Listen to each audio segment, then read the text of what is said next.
tassa bhagavato arahato sama sambuddhassa.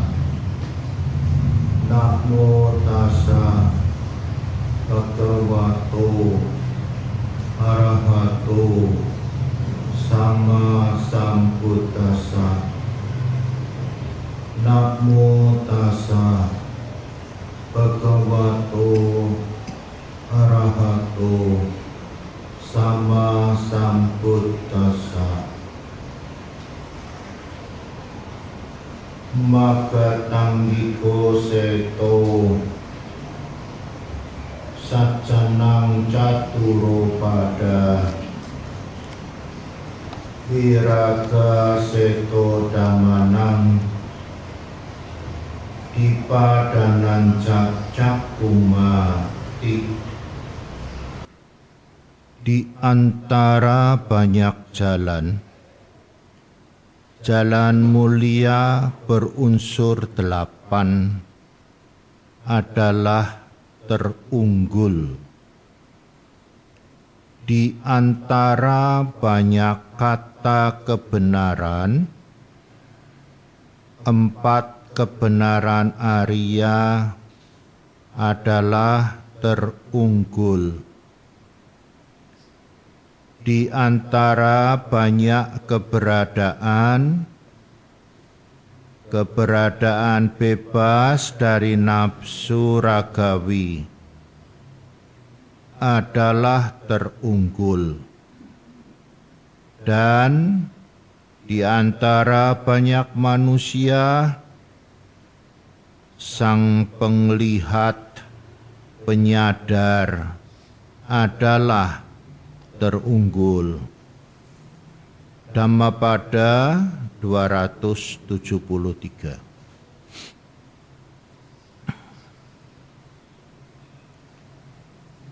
Bhikkhu Sangga yang saya muliakan, samanera, para Rama Ramani Pandita, Bapak Ibu, saudara-saudari sekalian yang berbahagia.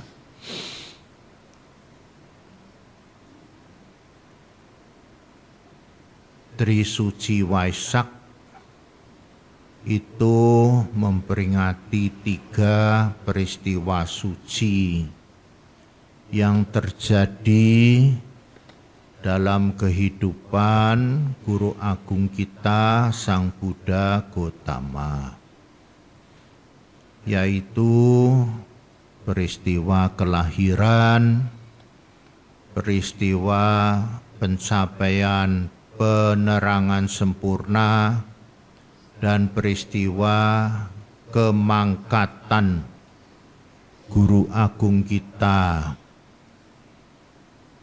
terjadi pada hari yang sama, hari Purnama Sidi, Purnama Raya, terang bulan bulat sempurna. Bulannya bulan Waisak, atau dalam kalender kita biasanya jatuh pada bulan Mei atau Juni. Sedangkan tahunnya yang beda-beda.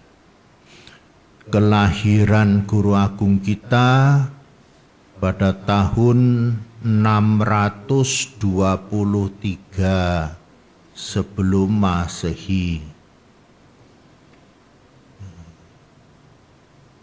Kemudian Guru Agung mencapai penerangan sempurna menjadi Buddha itu pada tahun 588 sebelum Masehi, atau pada usia 35 tahun. Dan Guru Agung mangkat pada usia 80 tahun. Waktu itu tahun 543 sebelum Masehi. Kalau dihitung sejak Guru Agung kita meninggal dunia, parinibbana, sampai dengan saat sekarang ini sudah 2570 tahun. Itulah yang menjadi tahun Buddhis 2570. Sehingga kita merayakan Trisuci Waisak 2570 Buddhis era atau tahun Buddhis. Bapak Ibu Saudara sekalian, sudah cukup lama Guru Agung kita meninggalkan kita, dan sudah 25 abad yang lampau. Ya, meskipun Guru Agung sudah tidak ada, tetapi sampai dengan saat ini ajaran daripada Guru Agung masih tetap ada. Ya. Memang pengikut dari ajaran Buddha ini tidak banyak. Di Indonesia juga cuman sedikit. Tetapi kalau dijumlah seluruh dunia ya masih cukup banyak. Ada 500 juta orang pengikut ajaran Buddha. Jadi Bapak Ibu Saudara sekalian, meskipun agama Buddha sudah tua umurnya, tetapi masih tetap ada sampai sekarang ini. Tentu Bapak Ibu, yang bisa membuat agama Buddha masih ada itu adalah ya kita-kita ini, umat Buddhanya. Semasih umat Buddhanya masih ada, masih rajin, masih aktif, ya, itu akan membuat ya agama Buddha ini ya tetap masih ada. Tapi kalau umat Buddhanya sudah tidak aktif, pada males datang ke wihara, datangnya dong-dongan, kalau ada Bante baru datang, kalau tidak ada Bante tidak datang, ya namanya umat Buddha kapal silam. Kadang nongol, kadang tenggelam, kadang nongol, kadang tenggelam. Susah. Kalau gitu caranya, waduh, pimen. Ya, agama Buddha mau bagaimana? Ya, ajaran Buddha ini mau bagaimana? Kalau mau bertahan ya umat Buddhanya harus rajin, tampil, ya, tampil, datang ke wihara, sregep, ya, belajar Dhamma, dan menjadikan ya agama Buddha itu jadi kelihatan, ya, tampak di tengah orang banyak, di tengah masyarakat. Kalau tidak begitu ya nanti agama Buddhanya makin lama makin susut, dan lah nanti kan menjadi berkurang umatnya.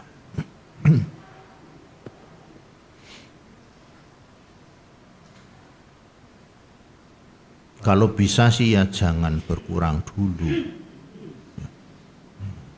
Meskipun Nanti kalau saudara mengerti Dhamma ngomongnya, ya malah cepet toh Bante.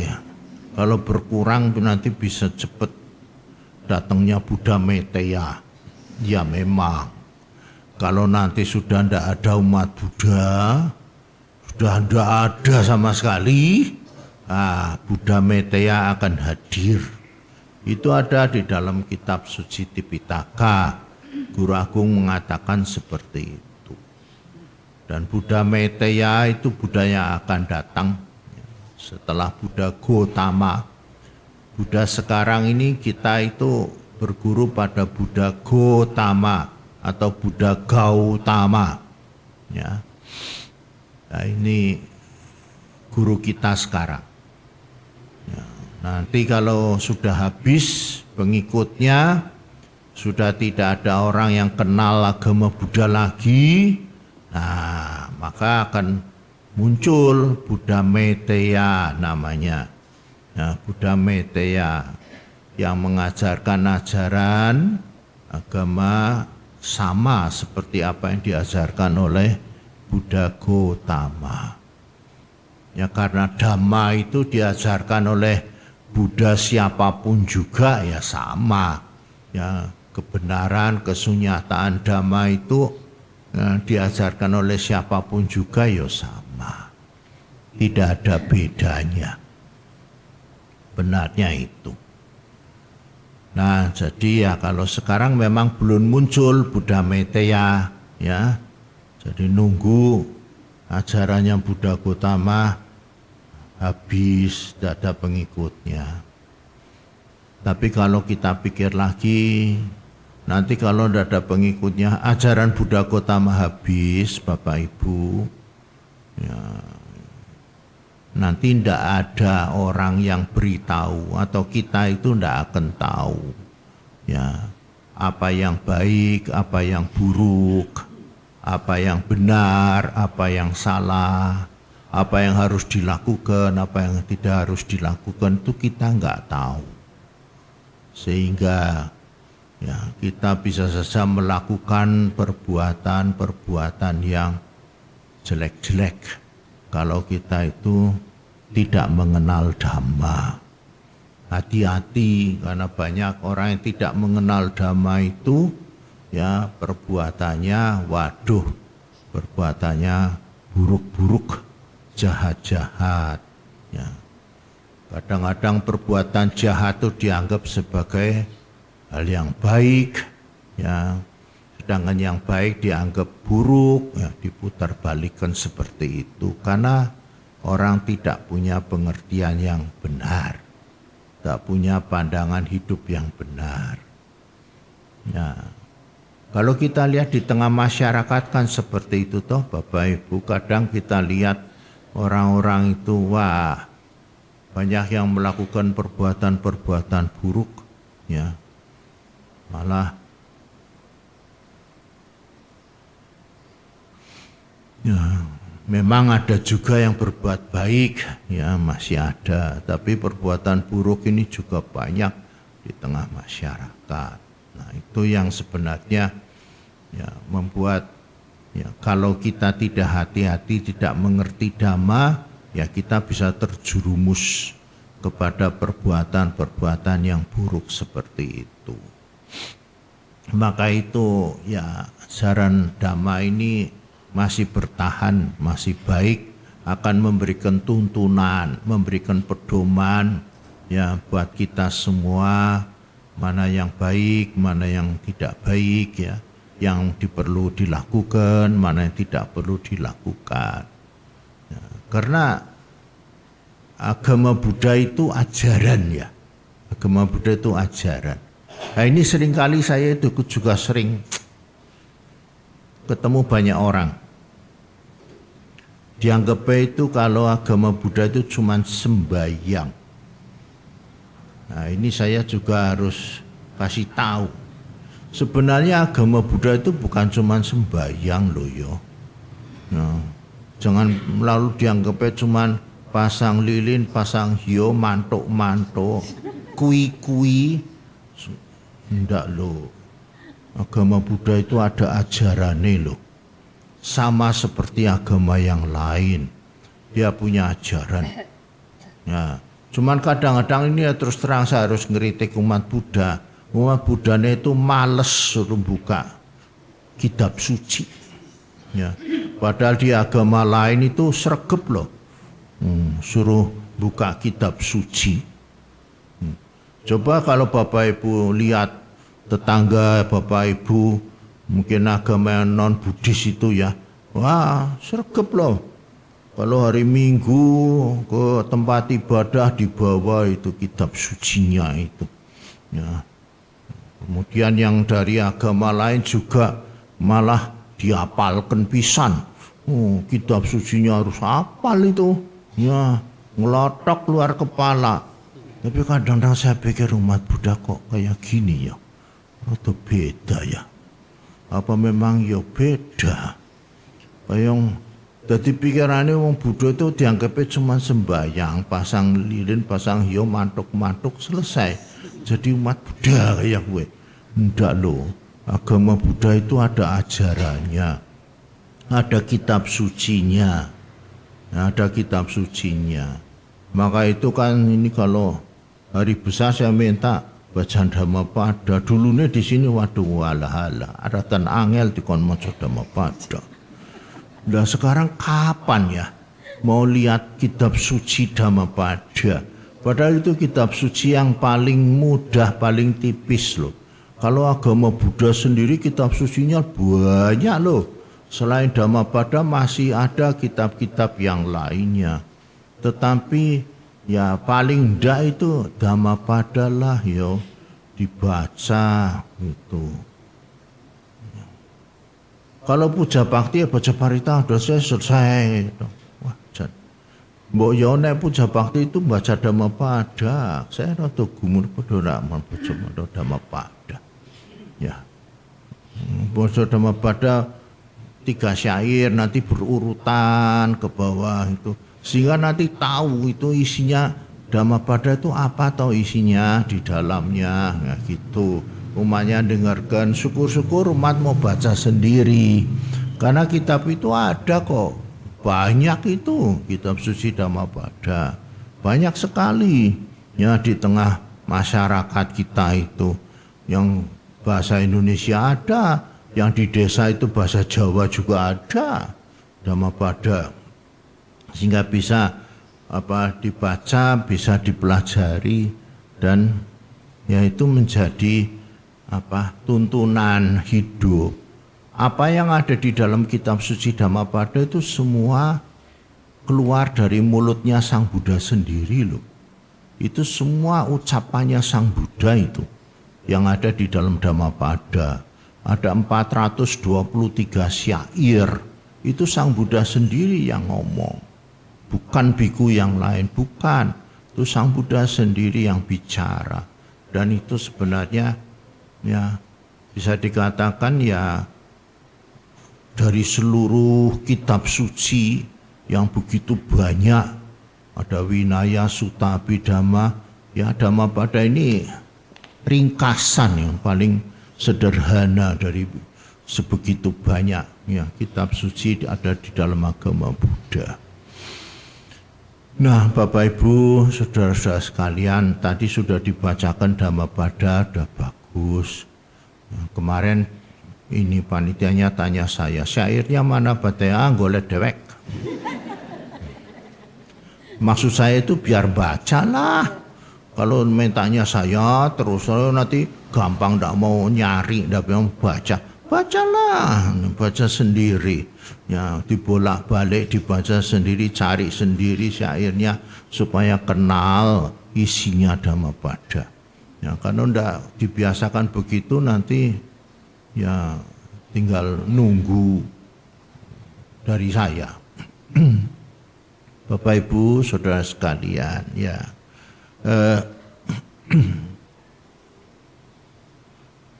Soalnya kalau ngandalkan khotbahnya Bante juga khotbah ya Bantenya jarang. Lagi pula kadang-kadang khotbah itu juga ya kalau Bantenya mengikuti ajaran, mengikuti kitab suci itu bagus. Ya, tapi kadang-kadang kalau tidak mengikuti kitab suci, pimen. Jarene bantene ya. Kok tadine lah umatnya ini benar ini menurut Bante atau menurut Sang Buddha? Kadang-kadang Bapak Ibu tidak dengarkan kalau saya khotbah gitu. Dia menurut Bante ini apa menurut Sang Buddha ya? Kan bisa jadi pertanyaan. Karena kadang-kadang orang khotbah itu kan juga bisa mengarang dan pasti mengarang. Nah kalau mengarang itu mengarang yang sesuai dhamma atau mengarang menurut dirinya sendiri, pengetahuannya dia. Kalau menurut pengetahuannya dia kan jadinya sebenarnya dia bukan khotbah ajaran Buddha tapi pengetahuannya dia. Itu yang harus Bapak Ibu cermati juga sebenarnya. Ya, jadi bahwa itu kadang-kadang kan ya perlu juga untuk tahu yang sebenarnya itu bagaimana. Yang sebenarnya itu bagaimana. Yang sebenarnya yang ada di dalam kitab suci. Yang ditulis dalam kitab suci itu yang sebenarnya. Ya, sedangkan yang dibicarakan ini kan bisa istilah kata itu dibumbui toh. Kan ben sedep toh ya. Nanti kalau ndak dibumbui nanti yang dengarkan ndang guyu. Gue pada tekluk-tekluk pada ngantuk. Nah, akhirnya bumbunya ini ada yang pas, ada yang bumbunya lebih, ada yang kebablasan bumbunya juga ada. Kalau bumbunya kebablasan, umatnya nggak ngerti. Loh, wah seneng aja, happy saja. Yang kadang-kadang, wah kayak apa? Hiburan tahu hiburan. Bahasa Inggrisnya entertainment. Ini khotbah agama atau hiburan? Nah, nanti kalau jadi entertainment, jadi wah ini bagaimana? Sebenarnya Bapak Ibu harus tahu makin lama ya. Saya ngomong seperti ini karena umat Buddha Tegal sudah lama. Zaman saya belum jadi biku sampai sekarang. Mau saya masih begini terus itu loh. Wah, saya rada mikir kapan perkembangan yang berkembang begitu loh. Kalau umat baru lain hal. Ini ada Pekalongan juga wong lawas-lawas loh itu lama-lama loh. Itu kalau ajak begitu saja saya pikir juga ini bagaimana? Tidak ada perkembangan gitu. Ya memang kalau bisa ya kita bisa menjelaskan suta. Itu tolong itu si Aseng suruh jelaskan suta bagus ya supaya tidak balik-balik kayak gue maning begitu saja karena khotbah Sang Buddha itu namanya suta itu rangkaian kata-kata rangkaian dari kata-kata Sang Buddha banyak suta itu dan itu harus dijelaskan sebenarnya kepada umat-umat. Memang bagi orang yang awal ya baru pertama kali mungkin ya tidak begitu tertarik mendengarkan suta gitu. Tapi kalau sudah sering, sudah jadi umat Buddha lama, itu mestinya akan tak malah senang mendengarkan itu karena ini makin jelas, ini makin benar, ini makin terang. Ya ini makin lebih bisa dikatakan itu inilah ajaran Sang Buddha gitu. Nah, Bapak Ibu saudara sekalian, jadi itulah ya. Ini pengantar khotbah saya. Sekarang saya mau menjelaskan sewaktu Sang Buddha mau mangkat, mau parinibbana. Nah, ini Bapak Ibu perlu tahu juga. Sewaktu Sang Buddha mau meninggal dunia, apa yang diucapkan oleh Sang Buddha? Nah, ini juga perlu diketahui. Jadi Sang Buddha sebelum parinibbana, ya sebelum mangkat itu beliau omong apa? Omong apa? Sebagai guru agung yang punya murid para biku sebanyak begitu, sewaktu beliau itu mau meninggal dunia, itu beliau itu omong apa? Ninggali omongan apa? Nah, kata-kata terakhir Sang Buddha ini bagus. Bapak Ibu semua bisa bisa mendapat inspirasi dari kata-kata ini. Ya, jadi Sang Buddha sebagai guru Dhamma, guru agung itu, ya, kata-kata terakhir sebelum beliau mangkat, yaitu apa? Tentu yang beliau sampaikan itu adalah buat kita semua, buat para biku yang ditinggal oleh beliau dan pengikut-pengikut Buddha, pengikut-pengikut beliau. Ya. Beliau mengucapkan ini, kalimat ini dalam bahasa Pali, Waya Dhamma Sangkara, Apamadena Sampadeta. Ya, nah, itu kata-kata Sang Buddha. Waya Dhamma Sangkara, Apamadena Sampadeta. Waya Dhamma Sangkara itu apa artinya? Segala sesuatu itu sebenarnya tidak kekal. Segala sesuatu itu bisa berubah. Semuanya itu tidak ada yang ajek, yang abadi, tidak ada. Semuanya apapun juga yang kita hadapin ini sebenarnya kita hidup dalam perubahan. Hidup di dalam perubahan. Jadi Bapak Ibu sekarang ketemu saya atau Bapak Ibu duduk begitu, saya ngomong ini saya ini ya berubah, sedang berubah. Bapak Ibu juga sedang berubah. Bukan ajek, bukan. Berubah. Apanya Bante berubah? Semuanya.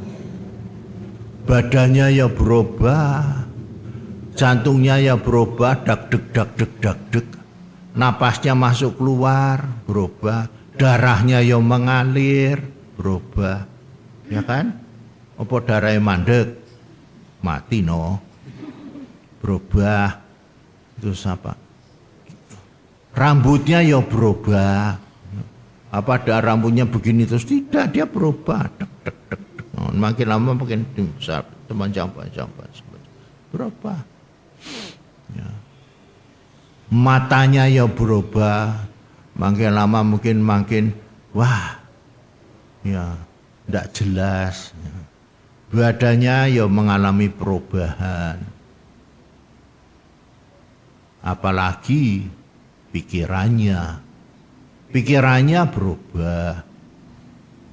Perasaannya berubah, keinginannya berubah-ubah, kesadarannya berubah juga. Semuanya bergerak, semuanya tidak ada yang diam, tidak ada. Tidak ada pikiran diam, itu tidak ada perasaan diam, tidak ada. Kalaupun Bapak Ibu merasakan itu, saya kok merasa pikirannya saya diam, itu hanya menganggap. Bapak Ibu menganggap atau mungkin ya Bapak Ibu tidak tahu jelas. Jadi dianggapnya itu tidak berubah. Tapi kalau Bapak Ibu tahu jelas, ya semuanya berubah sebenarnya. Sama seperti Bapak Ibu tidak tahu jelas kalau darah itu mengalir. Kan tidak tahu darah yang jero sini. Tapi kan itu darah juga mengalir, sel-sel juga berubah. Apapun yang ada dalam tubuh kita itu juga mengalami perubahan.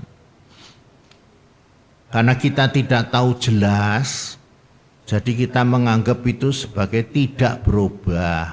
Ajek, kemarin begitu Bante, sekarang begitu, besok juga begitu. Ya itu kan tidak tahu saja.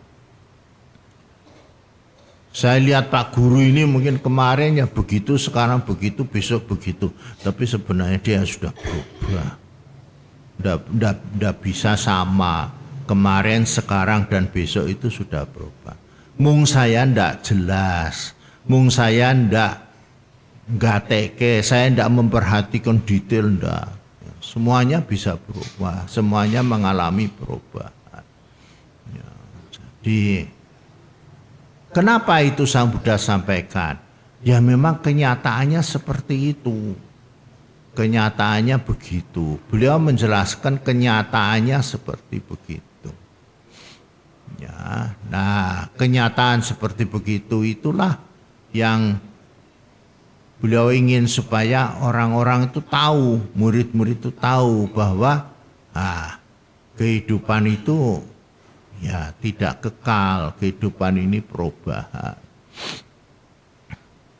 Apa yang kita hadepin itu perubahan.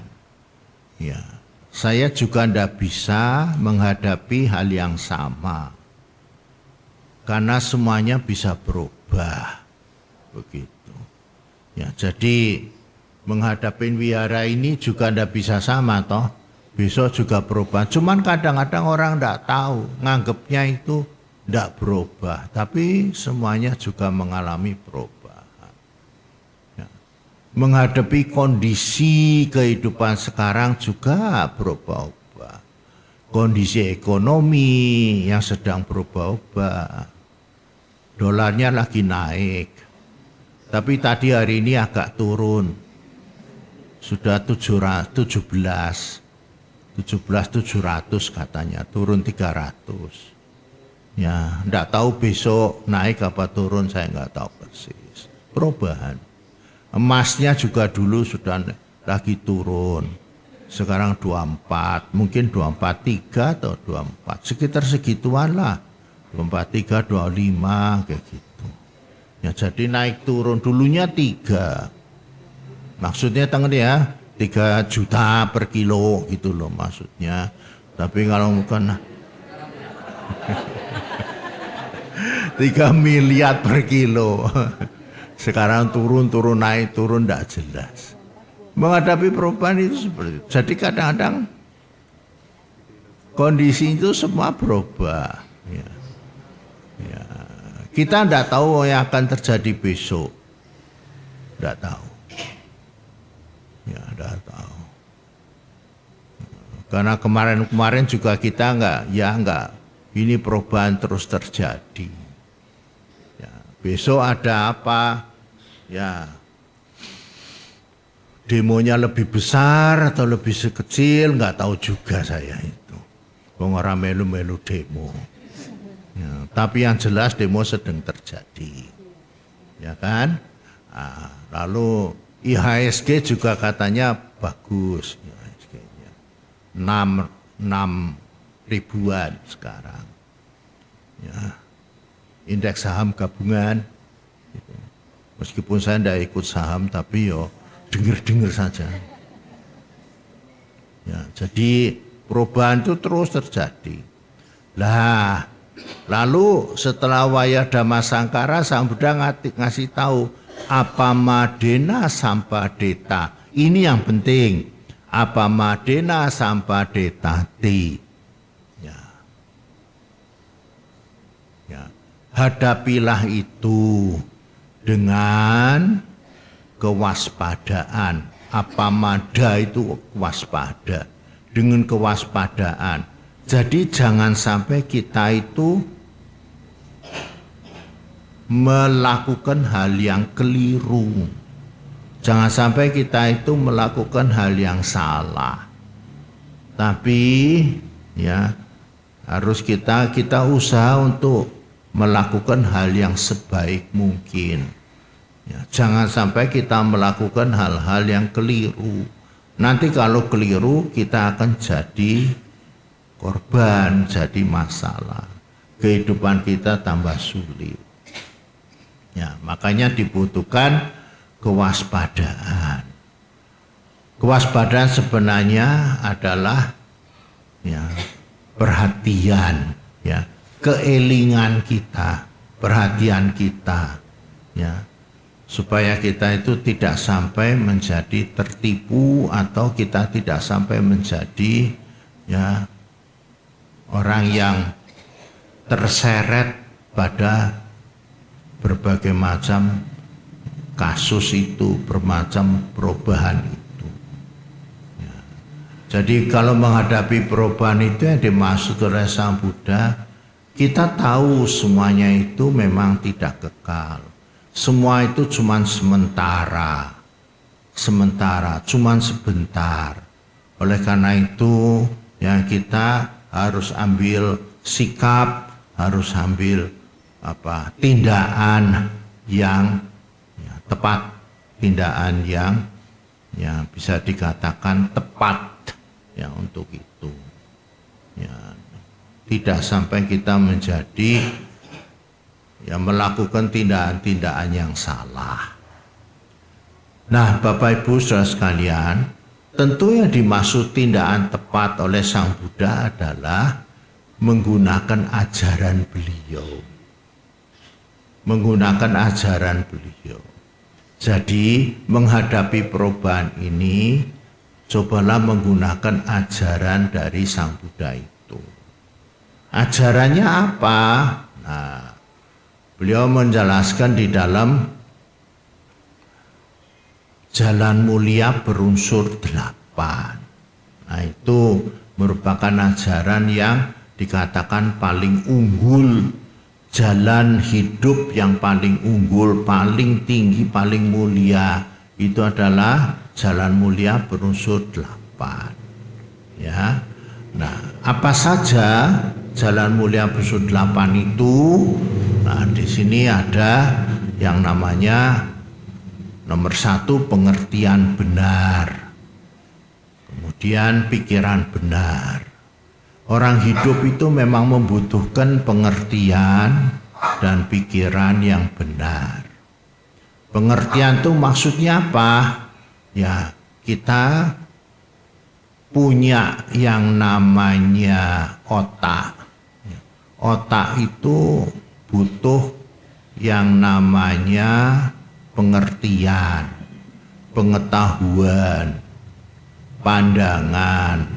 Itu yang dibutuhkan oleh otak kita. Kepinteran, keterampilan. Nah, itu semua sebenarnya ada yang benar, ada yang salah. Sehingga kalau kita disuruh milih, pilihlah yang benar. Jangan sampai kita itu otaknya dimasuki keterampilan yang salah, kepintaran yang salah. Keterampilan salah apa Bante? Ya misalnya ya jadi penjahat. Ya misalnya ya terampil untuk bikin uang palsu misalnya. Ya itu kan terampil juga bikin uang palsu. Atau ya terampil mencetak uang yang palsu dan lain-lainnya. Nah, dimasuki pandangan-pandangan yang salah. Ya, pandangan bahwa ya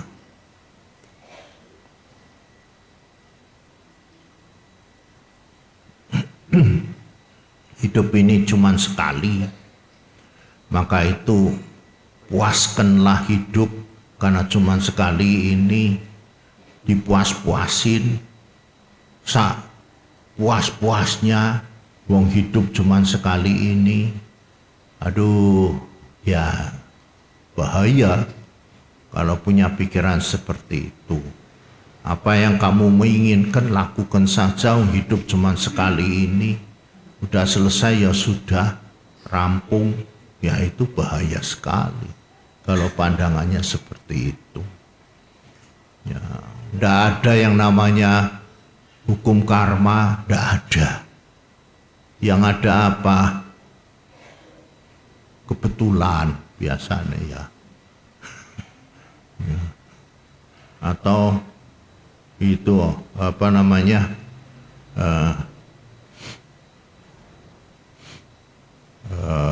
Untung-untungan istilahnya. Untung-untungan, untung pas lagi apes ya jadi apes, pas lagi apa kepenak ya jadi kepenak. Yaitu untungan, hidup yang untung-untungan, itu pandangan-pandangan yang parah, yang bahaya itu seperti itu. Ya sebaliknya, ya kita punya pandangan hukum karma, pandangan sebab akibat. Semua terjadi karena karma kita masing-masing. Ya, karma kita sendiri-sendiri. Orang sakit juga karena karma kita. Orang menderita karma kita. Sebaliknya orang bahagia ya karma kita. Bukan cuman kalau sakit saja kita ingat hukum karma. Tapi bahagia juga sebenarnya buah karma kita juga. Biasanya kalau bahagia lupa. Tidak eling hukum karma. Elingnya hukum karma kalau pas lagi sakit, lagi menderita. Tapi kalau bahagia tidak ingat. Ya, padahal bahagia itu juga buah karma. Kebaikannya itu yang membuat dia bahagia. Manfaatnya apa? Manfaatnya supaya dia banyak melakukan kebaikan lagi. Ibarat orang panen itu ya, kemudian dia memetik buahnya, ya dia harus panen lagi. Kalau tidak panen lagi, dia tidak bisa memetik buahnya. Jadi ya, kebahagiaan itu pada saat kita sedang memetik buahnya, sedang panenan. Tapi ya tentu kita harus menanam lagi supaya bisa panen lagi. Kadang itu kita tidak mikir, kadangnya ya bahagia gitu saja. Itu karma sebenarnya, hukum karma semuanya. Ya. Hukum karma itu hukum universal loh Bapak Ibu. Mau diketahui orang, mau tidak diketahui orang, mau diterima atau tidak diterima, mau ditolak atau ya tetap jalan loh itu loh. Itu tetap berlaku itu. Orang Buddha atau bukan orang Buddha, enggak ada masalah itu. Hukum karma itu tetap berlaku loh. Ya, jangan mikir, oh hukum karma kan buat umat Buddha. Kalau bukan umat Buddha, enggak berlaku hukum. Siapa bilang? Hukum karma itu hukum universal, hukum buat siapapun juga, umat Buddha atau bukan umat Buddha. Wong yang diajarkan Sang Buddha itu pada umumnya ajaran universal. Ya. Nah itu pandangan-pandangan seperti itu ya, bagus. Nah, setelah orang punya pandangan, pengertian, nah, harus di selanjutnya pikiran. Ya sudah punya pandangan hukum karma, lalu pikirannya apa? Ya pikirannya harus ngikuti hukum karma itu, yaitu punya punya niat untuk berbuat baik, atau punya niat untuk menjauhi kejahatan. Itu kalau sudah mengerti hukum karma, itu punya pikiran benar. Pikirannya apa? Untuk melakukan kebaikan dan menjauhi kejahatan. Itu nanti pikiran benar. Kadang-kadang ada umat Buddha itu mengerti apa namanya perbuatan baik. Ya. Mengerti sih mengerti. Ya. Pinter berbuat baik. Tapi ya itu tidak ada pikiran benarnya. Jadi ya cuman mengerti saja. Tapi tidak mau melakukan, tidak ada niat untuk melakukan itu. Mengerti meditasi, tapi kalau dikon meditasi angel teman. Ngarep bantai ini baru meditasi, langkah bantai orang pada teka. Jadi mengerti ini sih mengerti, tapi pikiran benarnya, niatnya itu belum ada, belum jalan. Padahal niat itu sebenarnya butuh, bukan cuma ngerti saja. Ngerti kalau itu baik, ya mbok punya niat untuk melakukan itu.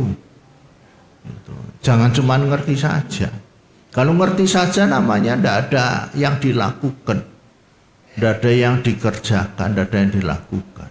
Mungkin yang dilakukan yang apa? Yang berbeda dengan pengertiannya.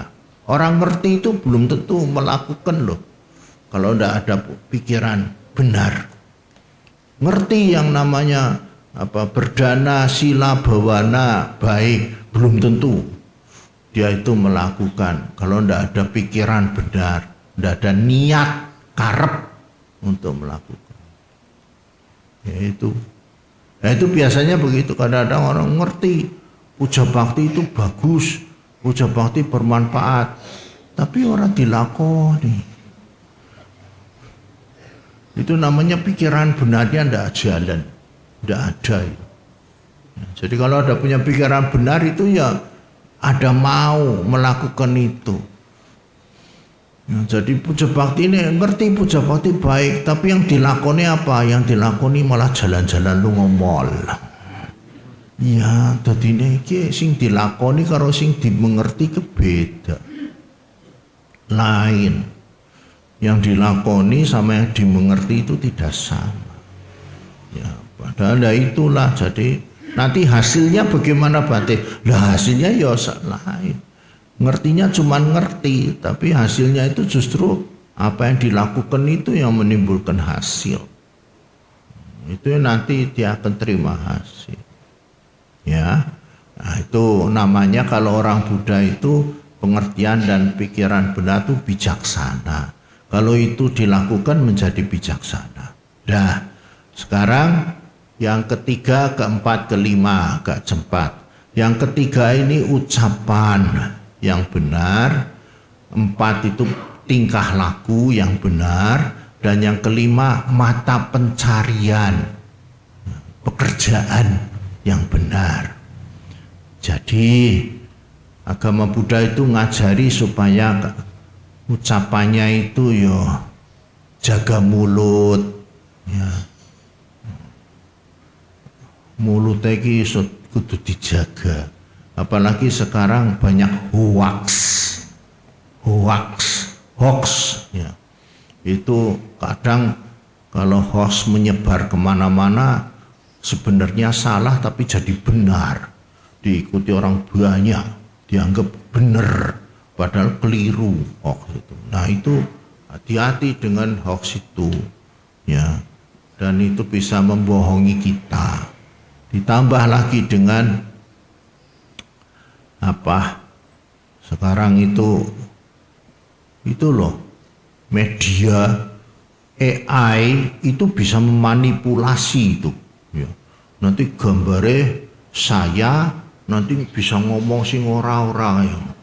Digambar di AI itu bisa masuk TikTok nanti. Wah, Bante Joti omongannya orang enak temen.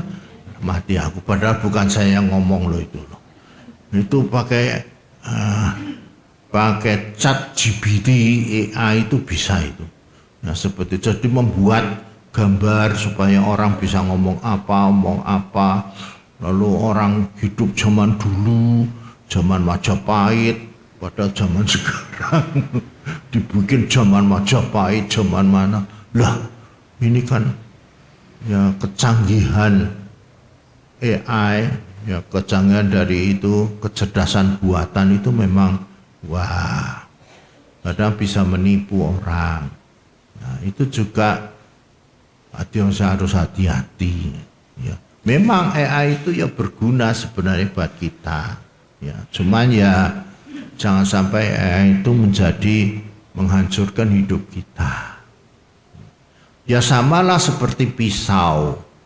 Saudara tahu pisau toh? Pisau dapur. Pisau dapur bukan pisau yang kecil, pisau dapur tuh loh. Pisau dapur itu kan yo tergantung yang pakai.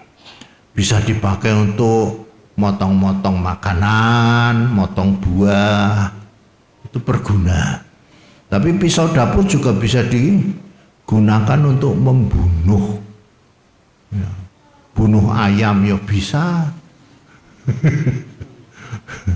Bunuh manusia juga bisa pakai pisau dapur. Nah, jadi tinggal tungcepkan saja, nah, selesai. Jadi tergantung yang pakai. Pisau ini mau digunakan untuk berbuat baik atau berbuat buruk.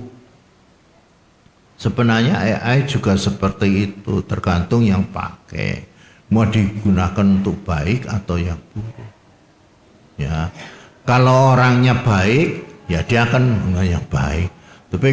Jadi tergantung pikiran manusianya, itu, ya kan? Nah, pikirannya bagaimana? Manusianya itu kalau pikirannya baik, ya akan menggunakan itu untuk yang baik. Nah, kalau pikirannya buruk, ya bisa digunakan untuk yang buruk-buruk juga. Tergantung pikiran dari orang yang menggunakan itu. Nah itu urusan itu, ucapan, tingkah laku juga harus hati-hati karena tingkah laku yang buruk ini sekarang juga sudah merambah kemana-mana. Kadang-kadang kita berbuat baik itu malah tersisihkan di tengah masyarakat, malah yang namanya perbuatan buruk itu menjadi umum di masyarakat. Ya, jadi hal yang umum di masyarakat. Di mana-mana urusannya apa kok? Urusan korupsi. Ya. Ini baru aja yang ini, yang itu. Wah, kalau diungkap satu persatu, ngeri itu. Ya di mana-mana begitu-begitu itu yang kadang-kadang bikin orang jadi, lah kok seperti itu. Ya hati-hati. Soalnya nanti menimbulkan masalah. Kalau kita jangan sampai kita itu terbawa-bawa. Karena nanti kalau masuk di pengadilan, itu yang memberi juga kena. Bukan cuma yang diberi. Kalau saya ngasih sama Pak Guru, Pak Guru sing korupsi, Pak Guru ditangkap, saya juga kena yang kasih soalnya. Dituber itu, karena saya yang kasih, bawa masuk pengadilan. Jadi yang memberi juga diadili selain yang diberi. Sekarang kasusnya seperti itu. Ya itu yang perlu hati-hati. Dan yang selanjutnya itu mata pencarian Bapak Ibu. Mata pencarian benar itu sebenarnya anjuran dari Sang Buddha. Jadi kita semua sebagai umat Buddha itu dianjurkan punya mata pencarian, punya pekerjaan untuk mencari nafkah supaya kita bisa memenuhi kebutuhan hidup, ya, memenuhi kebutuhan hidup. Jadi sebagai perumah tangga itu punyalah mata pencarian. Apalah itu bertani, berdagang, jadi guru, jadi pengusaha, jadi dokter, jadi insinyur atau apa saja, punya mata pencarian, Jadi pegawai, ya, itu ajaran Sang Buddha itu. Jadi Sang Buddha di sini juga memperhatikan segi ekonomi sebenarnya. Yaitu seringkali orang tidak tahu atau menganggap agama Buddha itu agamanya urusannya meditasi. Ya enggak segitu-gitunya lah. Meditasi memang ajaran Sang Buddha. Tapi Sang Buddha juga punya ajaran supaya kita itu punya mata pencarian yang benar. Kalau Bapak Ibu sebagai perumah tangga punya mata pencarian, entah jadi guru, jadi apa saja, pedagang yang baik, zaman Sang Buddha itu ya, muridnya Sang Buddha, orang-orang itu yang jadi umat itu banyak orang kaya. Anathapindika kaya raya, Wisaka kaya sekali itu, kaya raya sekali. Belum lagi raja Bimbisara, raja-raja itu jadi murid Sang Buddha. Jadi bukan cuman orang-orang yang meninggalkan hidup rumah tangga saja, tidak. Bukan cuman biku-biku atau bikuni, bukan. Murid Sang Buddha itu banyak juga perumah tangga umat awam yang berhasil, sukses hidupnya. Anathapindika itu sampai bisa berdana tanah Wihara Jetawana yang tanahnya ditutupi uang itu sama Anathapindika, saking kaya rayanya. Kaya itu Anathapindika. Wisaka itu juga kaya sekali dia, wanita. Anathapindika laki-laki, dan banyak sekali murid-murid Sang Buddha. Ya, jadi Sang Buddha itu ya bukan lalu kita umat Buddha disuruh dadi wong sing melarat-melaratan, bukan loh ya. Jangan dikira wah dadi wong melarat-melaratan wong sing orang duwe kayak gitu. Orang duwe ora iso nggawe wihara. Kita umat Buddha itu ya disuruh jadi umat Buddha yang sukses. Nah, itu nanti bisa menjadikan agama Buddha bisa berkembang. Nah, buktinya Anathapindika bisa bikin wihara Jetawana, Wisaka bisa kasih wihara juga, wihara Migara, ya, Ubarama itu Wisaka yang kasih, orang kaya juga. Jadi kemajuan agama Buddha waktu Sang Buddha masih hidup itu kelihatan sekali, didukung oleh orang kaya loh sebenarnya, dan didukung oleh raja. Jadi sebenarnya dua kekuatan yang diperlukan untuk perkembangan agama Buddha, pemerintah dan orang kaya. Harus. Jadi jangan anti sama orang kaya. Orang kaya itu harus dideketi. Jangan dimusuhi. Wah, parah. Deketi orang kaya itu, karena kelihatan sekali agama Buddha itu berkembang dari situ. Coba nggak kita lihat sejarah riwayat hidupnya itu, perkembangan agama Buddha waktu itu. Kalau tidak ada orang kaya dan tidak ada raja-raja yang mendukung agama Buddha, tidak bisa agama Buddha berkembang, nggak bisa. Justru ada orang-orang kaya itu yang saben hari itu Anathapindika pergi ke wihara, kasih apa yang diperlukan. Wisaka, wah sregep sekali ke wihara, kekurangannya apa saja dipenuhi.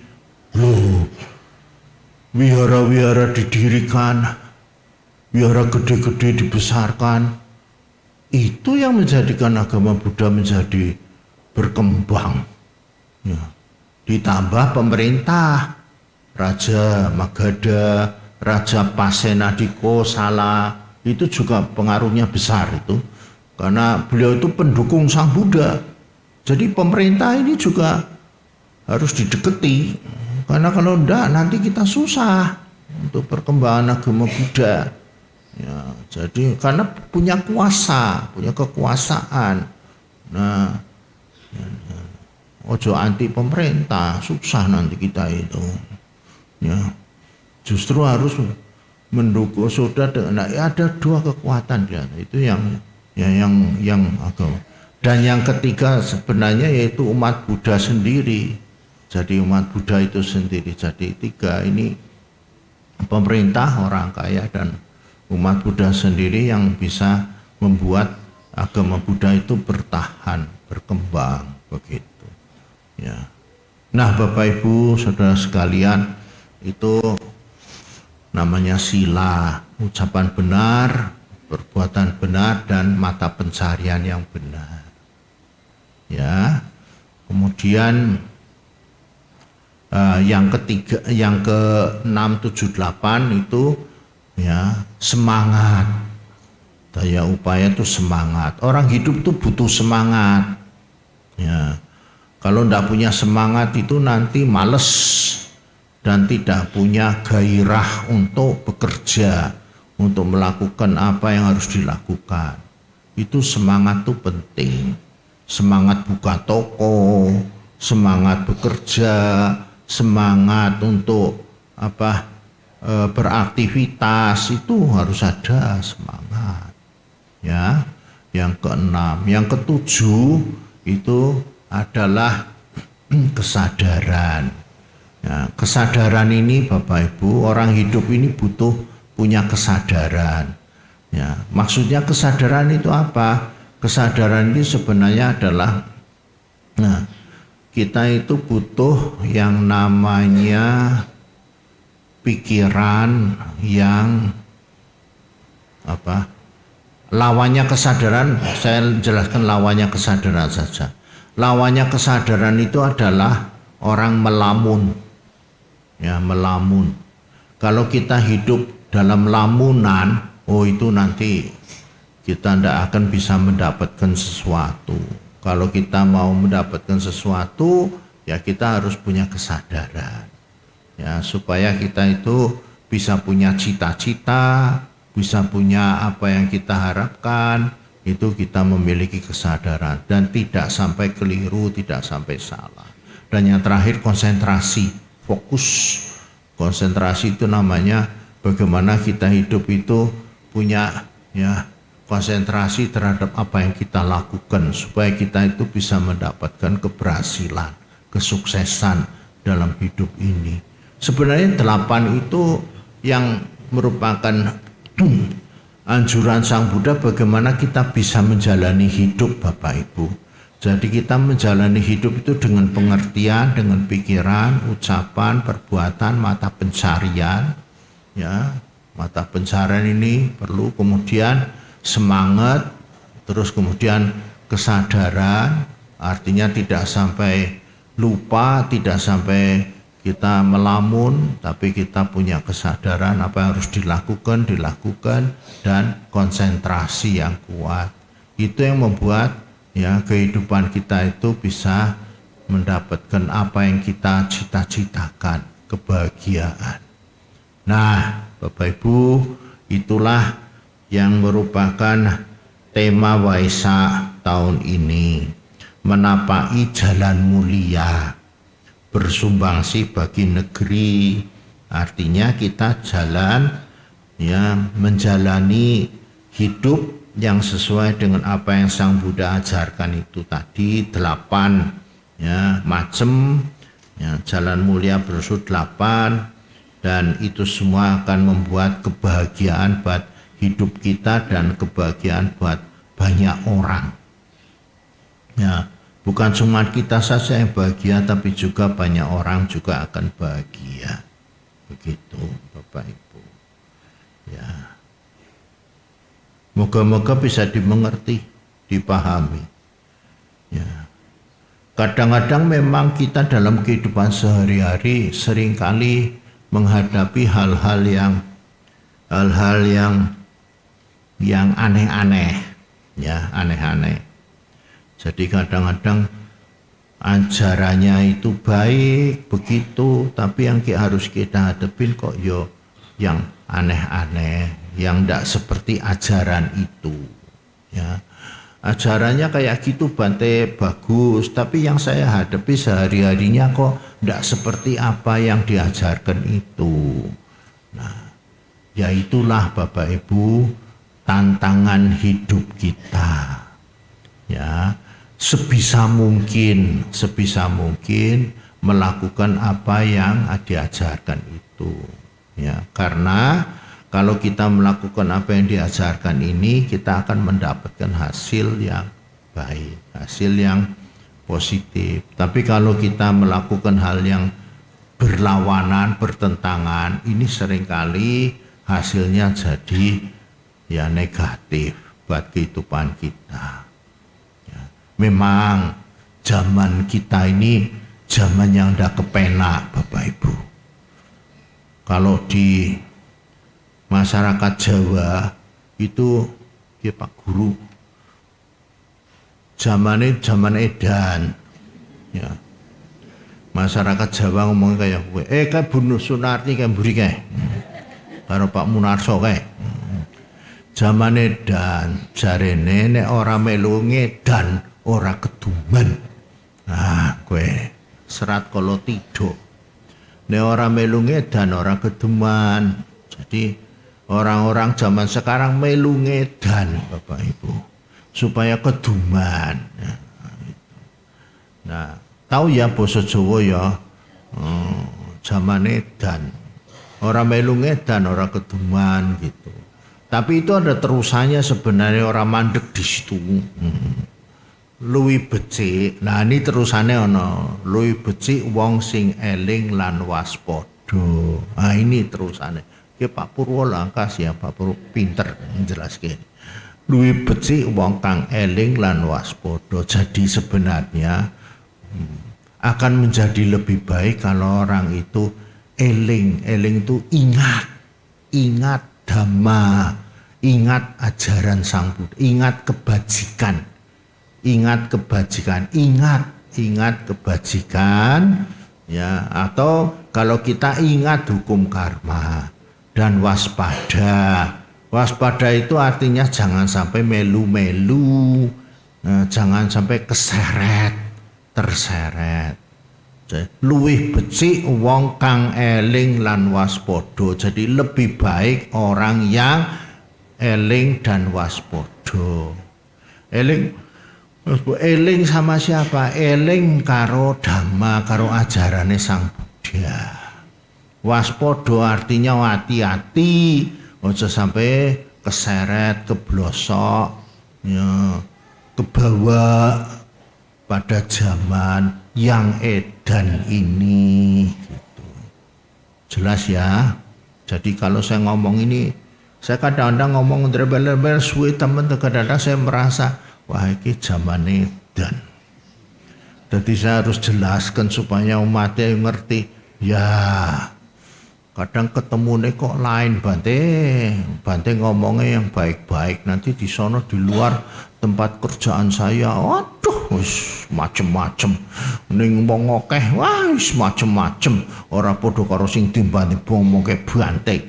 Nah, moko saya ngandani memang zaman saiki zaman edan. Iku yang buat itu adalah Pujangga Ranggawarsita dari Keraton Solo. Ya, itu terkenal sekali. Jadi itu juga pegangan kita sebenarnya. Eling lan waspada itu ajaran Buddha loh. Eling itu artinya ingat dhamma lah, ingat pada ajaran ini tadi yang saya sampaikan. Ingatlah, ingat kebencian lah, ingat pada kebaikan, ingatlah pada hal-hal yang baik-baik begitu. Jangan sampai kita itu kebawa, keseret sama hal-hal yang buruk-buruk, yang jahat-jahat. Gitu. Ya, jadi ya jangan melu-melu ngedan. Karena luwih becik, lebih baik orang yang bisa ingat dan waspada. Ya, meskipun yang ingat dan waspada itu mungkin bisa dihitung driji. Ya, orang yang ingat dan waspada itu mungkin bisa dihitung jari. Karena kebanyakan melu-melu ngedan. Mayoritas yang eling lan waspada itu minoritas. Bisa dihitung jari. Ya, tapi ya wis lah rapopo, sithik-sithik rapopo. Sing penting urip iki slamet tekan mburi kerine. Selamat tekan hari akhir gitu loh. Zaman ini ya, kalau kita lihat di dalam Tipitaka itu kan disebutkan nanti makin lama kan manusia makin menurun, makin hancur loh sebenarnya, ya kan? Menurun. Jadi manusia itu makin lama makin kacau, makin jahat sebenarnya. jahat sekali. Sampai usianya itu kecil kan. Jadi kita usianya sekarang masih bagus, nanti kan usianya jadi berapa? 15 tahun, 10 tahun. Dia sudah pada mati orangnya. Karena makin kacau sekali kehidupan ini. Ya, tapi ada beberapa orang yang tidak mau ikut-ikutan. Dia banyak berbuat baik. Nah itu yang bisa menaikkan usia manusia. Nanti menaikkan lagi, naik lagi. Nah sudah naik cukup tinggi, baru Buddha Metea turun. Jadi lama ini Buddha Metea akan hadir. Gitu, ya. Nah saya kasih tips Bapak Ibu, ya, memang zaman edan, ya, makin lama makin edan zaman ini. Nah oleh karena itu sekarang Bapak Ibu banyak-banyak berbuat baik, dan besok nek mati masuk swargo. Nah, kalau meninggal dunia lahir di alam sorga lama sekali, lama 50 tahun sini sana 1 hari 1 malam loh. Jadi di sini mau zaman edan mau bubrah kayak apa nanti kita di alam sorga, wah duduk di istana sorga itu Bapak Ibu, tidak akan ikut menderita, kita lahir di alam sorga karena kebajikan yang kita punyai sekarang. Itu tipsnya. Daripada Bapak Ibu sekarang melu-melu, nanti soyo kebulet-bulet, ini tidak karuan, zaman itu tidak karuan, akan terus menurun. Dan akan lahir sebagai manusia lagi, yang makan menderita terus menerus. Maka itu ya, pergilah dari kelahiran sebagai manusia, ya, untuk lahir di alam surga. Surga paling rendah kan surga Catu Maharajika. 50 hari di sini, 50 tahun di sini, 1 hari 1 malam di sana. Syukur-syukur bisa lebih dari Catu Maharajika. Ya, Tawatingsa, Tusita itu lebih lama umurnya, lama sekali. Mungkin di sini kacau balau itu kita di sana tenang. Hidup di alam surga, hidup yang bukannya kita mau cari enak, bukan, tetapi memang seperti itu ya kehidupan. Kalau kita sekarang banyak berbuat baik, kita besok lahir di alam surga. Dan kalau di alam surga kita bebas dari penderitaan yang zaman edan ini, memang akan terhindar dari zaman yang tidak karuan ini. Maka itu banyak berbuat baiklah untuk bisa siapa meninggal dunia besok lahir di alam surga, dan kita ya di sana tidak sampai menderita.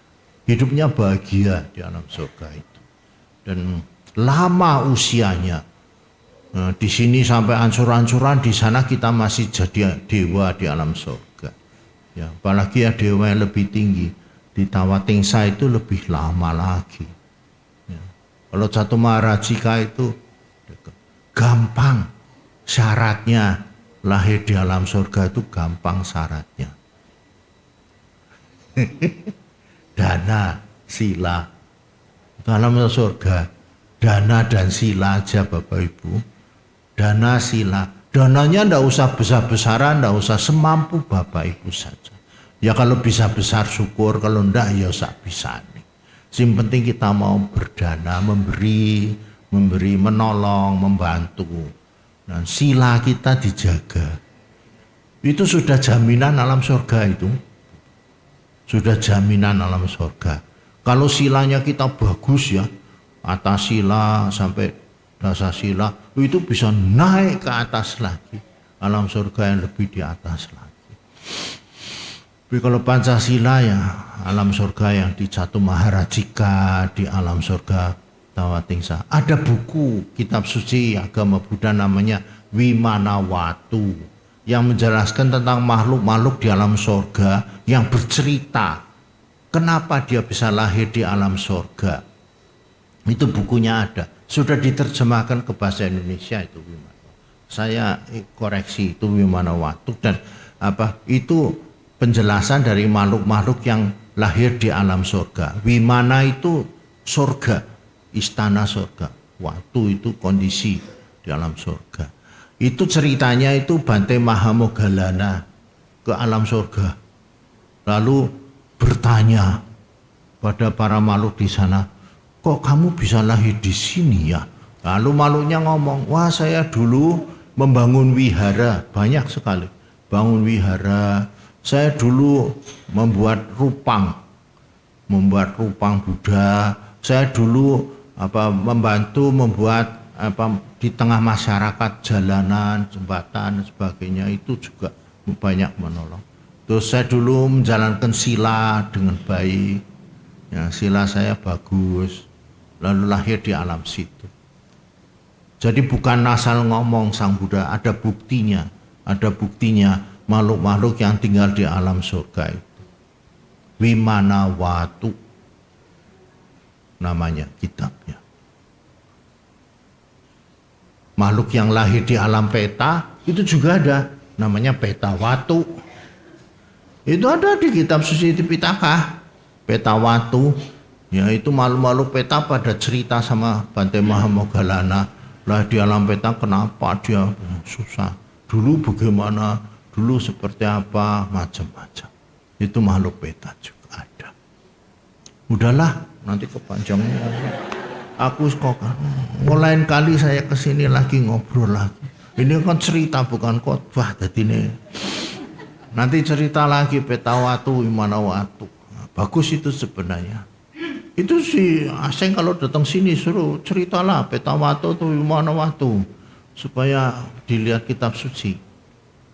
Ya, jadi bisa membantu umat-umat untuk, karena ada di bukunya kok, tinggal dibaca, tinggal ada di bukunya, iya itu ada di bukunya itu di Tipitaka, itu kitab termasuk Kuddaka Nikaya, 15 buku. Salah satunya itu Peta Watu, Wimana Watu. Ya, selamat merayakan Trisuci Waisak ya. Semoga kita semua maju di dalam Dhamma, kita berbahagia ya bersama dengan agama Buddha, ajaran Sang Buddha ini. Semoga semua makhluk hidup berbahagia. Sadu. Sadu, sadu, sadu.